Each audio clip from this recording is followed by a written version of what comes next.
Star प्रवाहवरील लक्ष्मीच्या पावलांनी ही मालिका सध्या लोकप्रियतेच्या शिखरावर आहे। तसेच या मालिकेत कलाची भूमिका साकारत पुन्हा एकदा चर्चेत आलेली अभिनेत्री म्हणजेच ईशा केसकर। तिच्या या भूमिकेला प्रेक्षकांचं भरभरून प्रेम मिळत आहे। आता तिच्या पाठोपाठ ईशाचा बॉयफ्रेंड अभिनेता ऋषी सक्सेना हा देखील स्टार प्रवाहवरील एका लोकप्रिय मालिकेत एंट्री करतोय। तर ही मालिका आहे आई कुठे काय करते। सध्या ही मालिका उत्कंठावर्धक वळणावर येऊन ठेपली आहे। अशातच आता या मालिकेत लवकरच अभिनेता ऋषी महत्त्वपूर्ण भूमिकेत झळकणार आहे।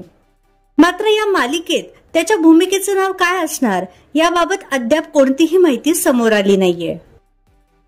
तर तुम्ही अभिनेता ऋषी सक्सेनाला पुन्हा मालिकेत पाहण्यास उत्सुक आहात का हे आम्हाला कमेंट बॉक्समध्ये नक्की कळवा।